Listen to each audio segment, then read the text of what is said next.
Time for semi-final to England versus India iconic Wankhede స్టేడియంలో ఈరోజు జరగబోతుంది.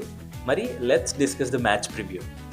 ఇంగ్లాండ్ అండ్ ఇండియా ఇద్దరికి బ్యాటింగ్ డెప్త్ అయితే ఉంది. కాకపోతే వాళ్ళ ఓపెనింగ్లో జాస్ బట్లర్, మన ఓపెనింగ్లో అభిషేక్ శర్మ కన్సిస్టెంట్గా ఈ టోర్నమెంట్లో ఎప్పటిదాకా అయితే ఫెయిల్ అయ్యారు. బట్ ఈరోజు ఆన్ దిస్ గివెన్ డే ఎవరైనా టర్న్ అయితే ఈరోజు మ్యాచ్ వాళ్ళకి ఫేవరబుల్గా మారబోతుంది. ఈ టోర్నమెంట్ మొత్తం ఇంగ్లాండ్కి ఎక్స్ ఫ్యాక్టర్గా కనిపించింది. Most part of the time it will be Will Jacks and ప్రెషర్లో థ్రైవ్ అయింది it will be Sam Curran.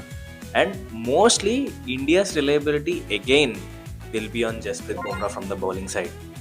England playing లెవెన్లో I'm suspecting one change, that is Rehan Ahmed is going to be out and Jamie Overton is going to be in. At the same time India playing లెవెన్లో last మ్యాచ్తో compare చేసుకుంటే there will not be any changes and India will be playing the same eleven. ఇప్పటిదాకా tournament ఎలా జరిగినా ఈ రోజు performance ఎలా ఉంది అన్న దాన్ని బట్టి వీళ్ళ ట్రాఫీ ఛాన్సెస్ ఉంటాయి. కాబట్టి ఈ రోజు ఏం జరగబోతుంది, ఎవరు విన్ అవ్వబోతున్నారు, who will be the player of the match అని మీరు అనుకుంటున్నారో let me know in the comments. And అలాగే please follow Charan talks cricket for more content and subscribe to our YouTube channel.